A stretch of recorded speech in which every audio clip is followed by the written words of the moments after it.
Now then, I'm just trying to get my brain into gear as to how to tell you about the introduction of this next short video. This is about Vesta, our last wooden boat. I've just joined a Facebook site called Wooden and Classic Boat Lovers. It's a nice site, and I've always been a big fan of wooden boats. In fact, we only ever had one plastic boat, and that is a canoe, a Huron canoe, which we have now. All our other boats have been wood. So this has prompted me to turn this audio story into a video, as it might be of interest to you. It's on Buzzsprout. It's been on Buzzsprout a long time. It's an old story from 1975, and it's about Vesta going to sea. And it's a story with a bit of a moral, because as you're aware, if you go to sea, then you have lots of responsibilities, not only to you, but the people with you, and of course to be aware of what might happen to you, and so you're not going to put anybody else at risk. This is a story where things did happen and things did go wrong, and so we coped with it, and I think we coped quite well. So there we are. It's a bit of an interesting story. Some of the folks on the boat with us weren't at all happy. They weren't exactly sick, but we weren't in rough water for very long, but it was quite entertaining. I enjoyed the day. Quite exciting, really. So I think that's all for the moment. The story tells you about Vesta, and there's lots of pictures, so I hope you enjoy this. Okay, we're going to begin. This next story is called Vesta Goes to Sea. It's taken from It's a Rum Life, Book 3, Ivy House Tales 1970 to 1984. We found Vesta at Alton Broad in 1971. She was a 36-foot cabin cruiser built entirely of wood. She was to be our fourth family boat, and the first with all motor power and no sails. This particular voyage took place at Easter in about the year 1975. We had visitors to stay. Ruth's long-time pen friend Armelle from France and her brother Marcel. These were the children of the family who had kindly entertained us in Rennes the previous year. The tides were good for a day trip into the Wash, and several members of the Boston Motor Yacht Club had decided to travel together. We made an early start, were first in the queue at the lock gates, and managed to get out on first level. To explain briefly, as the tide rises and the salt water almost reaches the same level as the fresh water behind the sluice gates, it's possible to fill the lock with as many boats as it will take, and then just at the right time open the outward lock doors. The boats have just a couple of minutes to clear the sea doors before the tide closes them to prevent salt water entering the freshwater system. The tide then rises higher than the fresh water inside, and any boats wishing to get to sea have to wait until the tide falls again below the level of the fresh water. This can take 2 to 3 hours, so there is a big advantage getting out on first level. There's also a disadvantage. At the river mouth, 4 miles downstream, there is a bar. That is, a bar of sand and mud created by the tide and current. As the fresh water is pouring out of the river constantly, when the tide is incoming, it fights the fresh water as the currents are in different directions.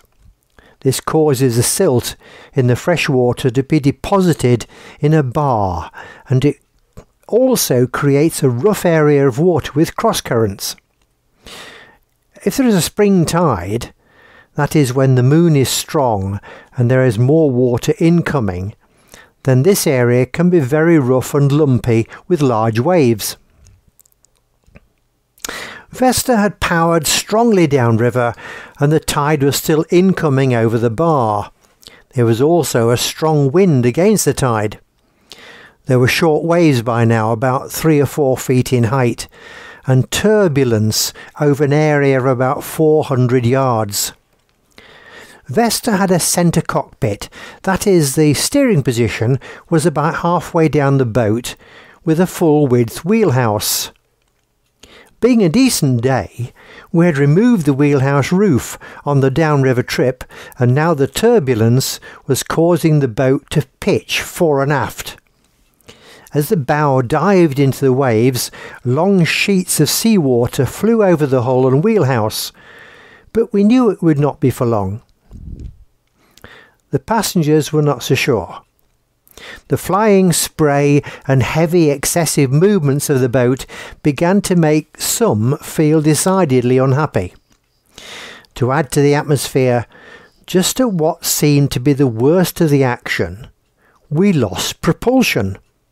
That is, forward movement and control.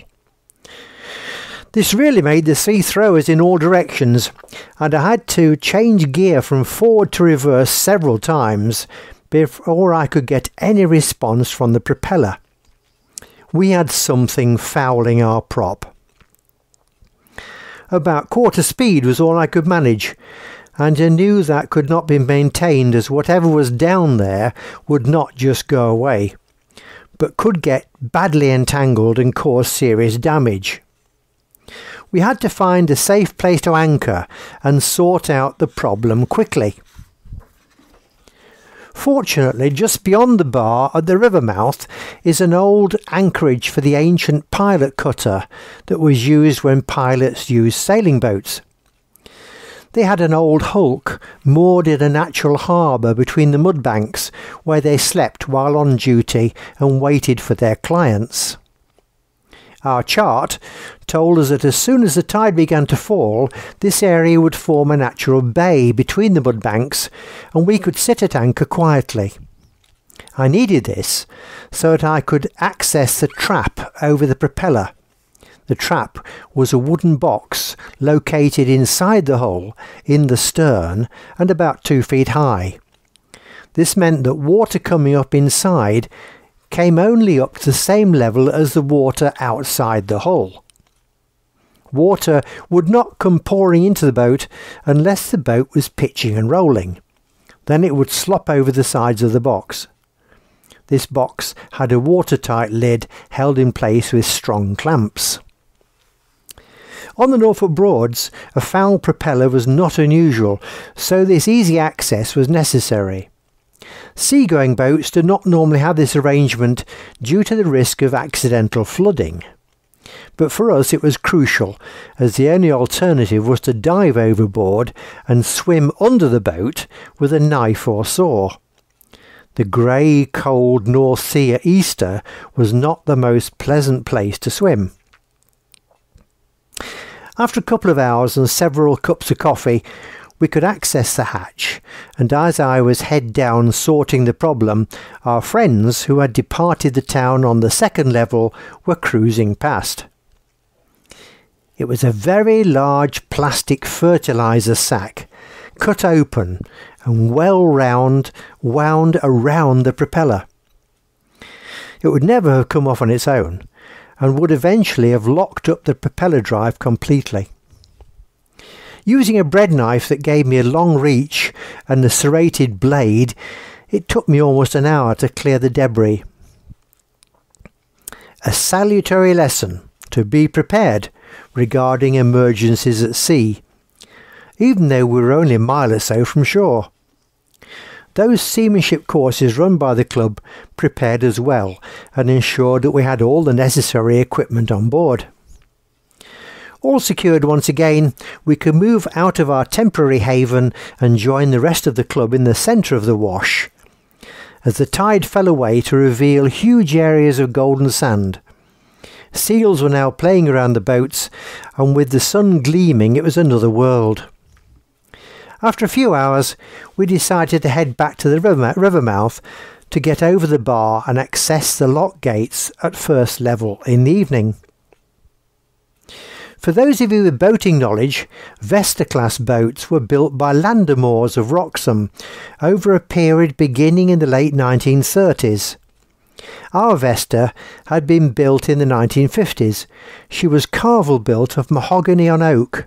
She weighed around 10 tons deadweight and was powered by a 4-cylinder Volvo Penta petrol engine. She was 36 feet long and just under 10 feet wide. The petrol engine was in fact changed for a diesel at her next refit, but it was to be her new owners who were to benefit by that. There we are. I hope you've enjoyed that story, brought to you by Cracker Books, written and read by Keith Sanders. Now then, this is the ending of Vesta Goes to Sea, or Vesta Copes with the Big Waves. I hope you enjoyed that story. We have lots of fun with Vesta. It was a smashing boat, and it was actually chosen for us by Ray Keatley. There's the 3 Keatley brothers, you know, worked with Dad at the boatyard in Boston, and Ray was the one who came with us to Herbert Woods to choose this boat when we actually decided we were going to buy it. Buying Vesta is another story. It's worth a complete story, that is, so I'll tell you that another day. That was absolutely fascinating. So there we are. Thanks for being with us, and I'm going to wave my arm about away from the microphone.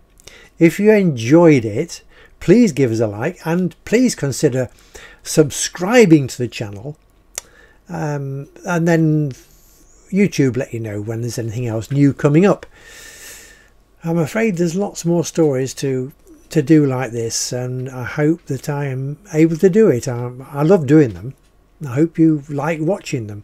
So remember, at the end there's a bit of a link to all Cracker Books other publications. You can find the Buzzsprout link there if you want to download an audio story onto your phone or whatever and listen to it when you're bored or have to sit in a queue or something like that. Then there's over 200 stories to choose from there, all free to download. There's 10 complete books, and then of course there's all the videos on YouTube. Thank you for being with us today, and until the next time, cheerio.